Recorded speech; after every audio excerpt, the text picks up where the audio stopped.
Greetings, listeners. Howard and I spoke with a very special guest at the intersection of access to justice, policy, tech, and capital. So we spoke about the challenges facing access to justice and how the profession must evolve. We discussed why it's time to let non-attorneys deliver basic legal services, how innovation and technology are reshaping the industry, and what U.S. law firms can learn from countries like UK and Canada. Our guest offers a vision for a more accessible, equitable, and innovative legal future. Enjoy. Welcome, everyone, to the Future is Bright podcast. My name is Chris Batz, and I'm joined by my co-host, Howard Rosenberg. Howard and I are at the center of law firm talent and strategic growth here in New York City. Howard is a partner and the head of talent intelligence and acquisitions at Batz and Brunel, and I advise and facilitate corporate law firm mergers and MSO investments at Columbus Street. And today, we have a very exciting guest, Natalie Knowlton, Associate Director for Legal Innovation for the Rhode Center at Stanford Law School. Natalie, welcome to the podcast. Thank you so much for having me. I'm delighted to be here. So, Natalie, Howard and I had the pleasure of meeting you at the Legal Tech Fund event in Austin this last November. I'd love for you to share with my audience to get a little baseline. So explain to us your thought process in becoming a lawyer, going to law school, the things that you did if you were practicing law, and then that transition into the tech world and investing world. Sure. So I never wanted to be a lawyer, and I never wanted to go to law school, and that's probably how every great lawyer's, not saying that I'm a great lawyer, but that's probably how a lot of lawyers kind of end up in the career that I've chosen. I decided, and initially I was pursuing a master's in international affairs and international security, and I decided that having that law background would really add a lot of teeth to some of the policy issues that I was exploring at the international level. So I decided to do graduate school alongside law school. When I came out, it was very clear to me that policy, systemic issues, those were my real passion, not individual cases and individual matters. And so I went directly into, I won't say academia because I'm not faculty. I've never been on the faculty, but looking at research institutes and figuring out how I can lend my legal background with my love of reading and writing and research to try and explore some of the issues that were and are front and center to the legal profession. So from there, I spent a very long time at the Institute for the Advancement of the Legal System at the University of Denver. And after that, I decided I wanted to make a shift. I had always been, always been interested in social change and social impact. And I began looking at how investment and investing and even private equity, venture capital could make potential changes in laws, changes in regulation, and whether good might be able to come from that kind of investing. And so I became a limited partner with two funds, both of which were focused on elevating underserved founders. And then from there, after a short break of working on my consulting company, I joined the Deborah Rhode Center at the legal profession at Stanford Law School, where I currently am now. Okay, so I have to back up a little bit before we get into your time now at Stanford Law School through the Rhode Center. Working as an LP, a limited partner at these VC funds, making investments, you were already thinking of how can capital enhance or bring benefit in the legal industry. Did you see evidence of that actually taking place? Well, my involvement as a limited partner, of course, was limited by nature, but I did see that giving opportunity to new voices, new ideas, new products, and new services could bring about change in the way that we've always done things. And I've been committed to changing the way we've always done things. So from that perspective, yes, it hasn't been until recently, and I'm sure we'll cover this, that I'm really beginning to see the potential impact of capital on the profession and the legal industry writ large. And Natalie, for our listeners, can you kind of take us through the mission of the Rhode Center for those that may not be familiar with it? Absolutely. So the Rhode Center was named after Deborah Rhode, who is an absolute pioneer in legal ethics and a Stanford Law School professor.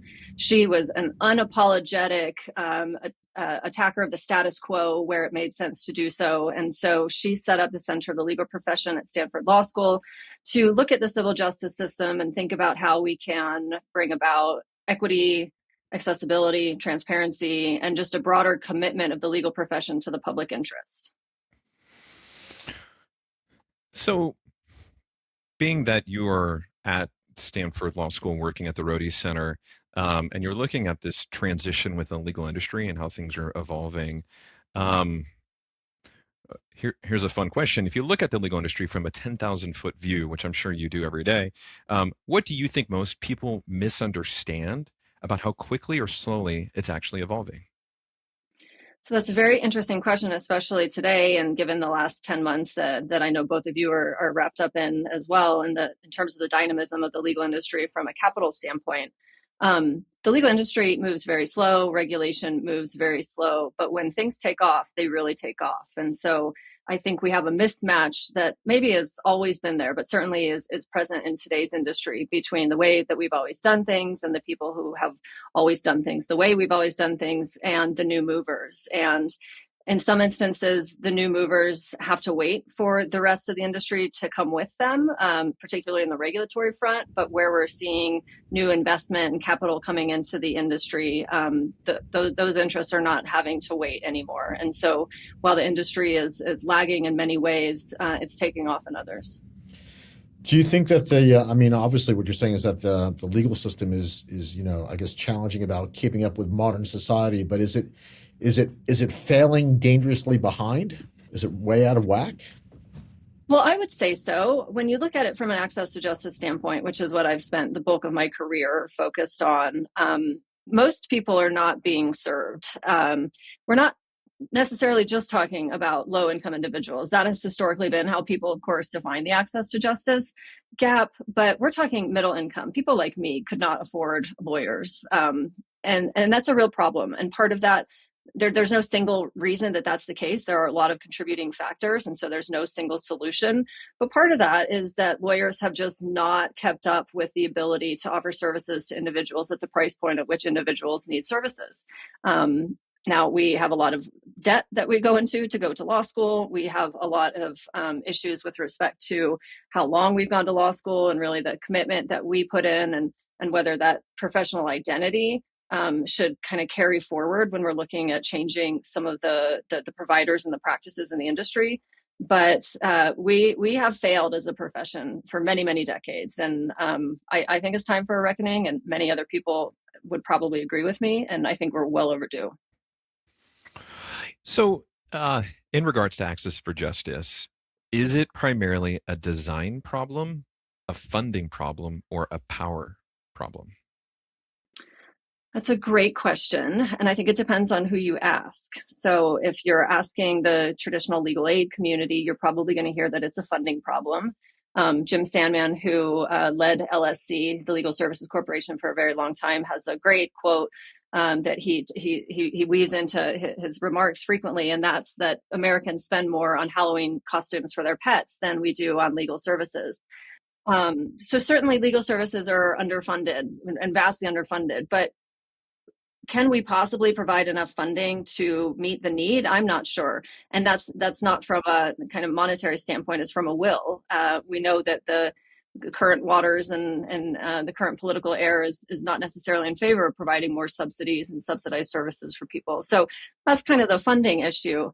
A lot of it, and it goes back to what I've been increasingly thinking about today, is this professional identity. Lawyers are lawyers. We have this attitude that it can only be us and it can only be me as a lawyer to do these tasks. And that's part of what we need to break down. So that's a regulatory issue.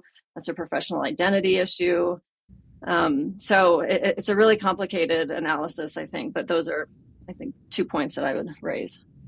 I have a technology question then for you, because so what excites you the most, or maybe worries you the most about the AI impact on the current legal system? I have traditionally been on the side of excitement, I think, when it comes to technology. Now, there are a lot of reasons why my excitement should be tempered. We have a very, very strong digital divide in this country. But I'll tell you, I think a lot about the younger generation and our current perspective of technology's ability. I'll reframe that. Our current perspective on how individuals and communities are leveraging technology that's going to be blown out of the water when this next generation comes into adulthood and when their children become adults. We're talking the most extreme tech natives. And so I think in the future, the issues that we have with respect to certain communities and certain individuals maybe being resistant and not being able to use technology, those might change. Now, everybody knows about the downfalls of new technologies, and I can't really speak to that anymore to say we need to educate people. We need to let people know what these technologies can do and what they can't. But there's a certain line between people being able to access what's available and us kind of keeping them from doing that. And so I'm usually on the side of allowing people to use the tools that they have. Natalie, going back to access for justice, and just I know your focus has been on how to do that and how to mix technology and law and design and funding. What's one change, small or structural, that could dramatically improve access to justice if we just simply had the courage to implement it? I would say unauthorized practice of law reform. Again, going back to the professional identity of lawyers being the only ones who can deliver legal services, that is changing around the country, and it's a lot of momentum in a lot of places now.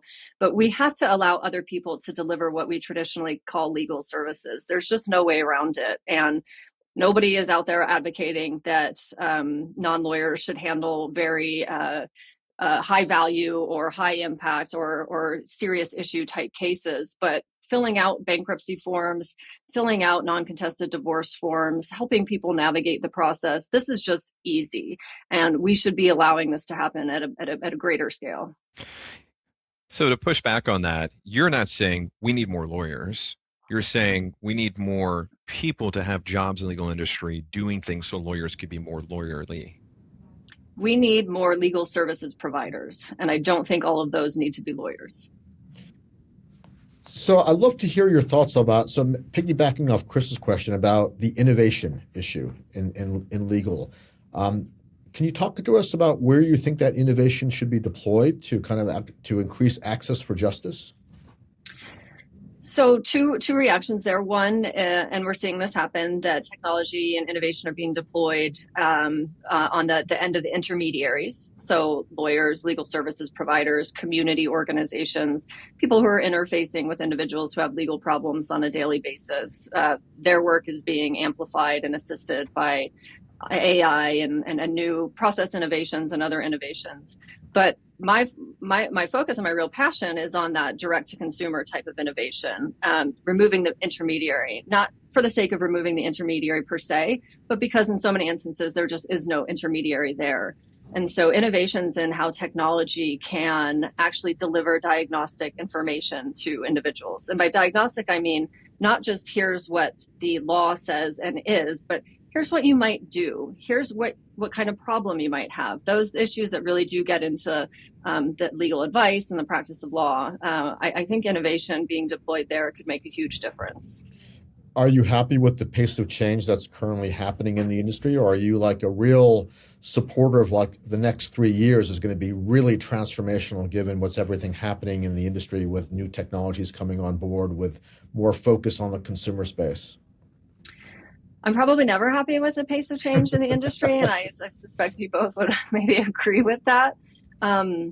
If you had asked me that question 15 or 20 years ago at the start of my career, what I'm seeing now, I would probably answer that the next couple of years are going to be incredibly transformational, but I have been around the block at this point, and I have seen momentum and then pull back, and then momentum and then crash. And so I'm really tempered in how I look at the future in the next couple of years. And I know that it's not a linear path between here and where we're trying to go. Yeah. Natalie, what is one legal industry assumption you think will feel absurd in 10 years? That lawyers are the only ones who could deliver legal services and assist clients. Yeah. I really do think that we're going to look back on that and think, wow, that's incredible. We thought that, and why did we persist and base regulations around that assumption for so long? Yeah. Would you both agree? I think that's one among many that I would agree. I think paying for time in general, I think the entire concept of billable hour is a novel thing. I think that's going to change over time. It's going to be more resource oriented versus build a ledger kind of results. Okay. Just kind of stepping into your association with Stanford, and it doesn't have to be all at Stanford's law school, but what's one skill law schools should be teaching that they are largely not right now? I've been thinking about this a lot. Critical thinking, but so law schools, I admit, they do teach critical thinking, and that's where we really learn to be critical, I think. But critical thinking around the rules and regulations that govern our behavior. When I had my professional responsibility class, we were taught here are the rules, and here's why. And the why was not actually the real why. The why was the story that we, for generations now, have been telling ourselves and telling young lawyers and young people that this is why things are done, and it's done in the public interest. And that may be true to some extent, but that's not the full story. And I wish, and there are professors, and I'll give a shout out to our co-director, Professor Nora Freeman Engstrom. When she teaches ethics, she insists that her students are very critical about the rules and ask themselves, is this a good rule? What could we change about this rule? We need more of that, because people just come out of law school assuming that the things that they think are true, and they're not. It's just they can't be. It's more nuanced than that. And I wish we had those conversations in my law school. And do you think what about like the technical fluency or the ethical judgment, or is there something else entirely besides kind of the point that you mentioned? I go back and forth on the technology fluency piece. I don't know exactly where I sit today, but I generally oscillate between two sides. One, that lawyers should actually be learning and hands-on in an applied way, learning how to build technologies, not just how technology works and how you navigate technology alongside the ethics rules. But then part of me thinks that the way that technology is going, we don't necessarily need to be teaching lawyers how to build technology solutions, because it will just be so easy and obvious for any individual to do that in the future. I have not vibe coded myself, but I know many people who are doing incredible things with absolutely no technical background. And so maybe we actually don't need to be teaching lawyers those things. Maybe not the most helpful answer, but there's really no, I think, clear direction in my thinking on that. Because some people have the view that when lawyers walk into a client's office in the next couple of years, they're going to be joined by a statistician, a data scientist, a BD analyst, and you're going to have a kind of multidisciplinary approach to solving clients' problems besides the lawyer showing up and claiming the glory and doing the work. And I think it'd be interesting to get your thoughts on that in terms of the innovation, and obviously it has implications to access for justice and actually how the skill base is going to be different going forward because the problems are going to be different. Your point is well taken. And I think maybe this is an issue of specialization in law school. So it really depends on your client and the needs of your client and the degree to which you have to walk into their office with that kind of team. And the direct to consumer space that I look at, or the people law space, a lot of that is not needed. We need individuals who can just merely build simple solutions. And we need the multidisciplinary piece. It carries through, I think, to many clients. But I don't know that multidisciplinary component has to be technological in nature. So I'm always in favor of people specializing a bit more in law school. I'm definitely not a proponent of the current bar exam and our approach to licensure. I think that just really hinders people's ability to go into that kind of environment that you've described and then develop that kind of expertise in law school in advance of that. Natalie, pivoting a little bit, you had shared with Howard and I your appreciation of innovation through policy in two other countries, the UK and Canada, and would love to hear your thoughts on what you would recommend or what you hope would come to the US.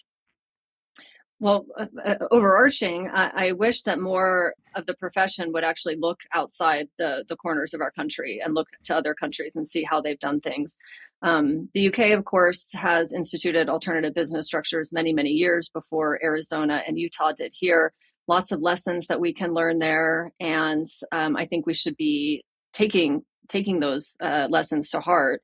A really cool thing that I'm seeing happen, and to some extent in the UK, but definitely in Canada, are legal regulatory sandboxes. And the regulatory sandbox is a mechanism for regulation that can be applied across industries. FinTech uses them quite a bit, ag tech, reg tech, med tech. And then, of course, Utah is the first legal tech sandbox, or legal regulatory sandbox, excuse me, in the US. But Canada is doing this almost at scale because it's across multiple provinces. And that kind of approach, I think, really lends itself not only to our learning, but also the development of technologies that then can be implemented here with perhaps a little less scrutiny because they've already gone through a regulatory process and a deep one at that in other countries. And so I think there's a lot of inspiration to be had. Now, it's not perfect. You'll hear a lot of people talk, particularly in the UK, about the civil legal access crisis. And certainly these are not solutions to the justice gap, but there are new ways that we can think about doing things without really having to go that far. Natalie, love to hear your thoughts about 20 years from now. So when you imagine the legal industry or legal system in the United States, what do you hope people will say finally got it right? It's a good question. Here's what I hope 20 years from now, that individuals who are dealing with housing issues, people who are getting divorced, have such a lower friction experience getting their human problems resolved, and also that their human problems encompass legal but also broader issues, and that those are being resolved holistically. Now, for what we need to do to get it right, that goes back to the unauthorized practice of law reform that I talked about, but also just radical simplification of court systems, simplification of processes, democratization of legal information, and accessibility of what the laws say and actually mean and how they apply to people. So it's a really multifaceted approach, and I'm probably leaving out about 100 other solutions that need to go into that 20-year vision. But simplification, democratization of information, and broadening who can actually serve individuals, I think, are three of the big ones for me. So maybe if we could end on a good note. So what would give you what gives you optimism about the future of law right now with all the conditions that are swirling around out there? I'm optimistic because there are so many incredible, bright minds who I have the pleasure of working with and knowing in this industry, and the next generation is on fire. And so and I'll just, a small story here, a couple years ago during COVID, there was just a huge national push by a lot of young lawyers to rethink how we're doing the bar exam and rethink what licensure means. And just seeing that fire, they did not accept the way things have always been done, like I did when I sat for the bar. And they're not going to put up with it, excuse me. And so I'm really heartened by just the professionalism, the intellect, and then the absolute passion that the new leaders in the industry are showing. And that gives me optimism. That's excellent. Well, maybe the same response to a question I'm going to ask you now. Natalie, please finish the sentence. The future is bright because? We'll make it bright. The future is bright because we'll make it bright. Yeah, so we have the power to do it. Very good. And Natalie, how can people find you, contact you, follow you?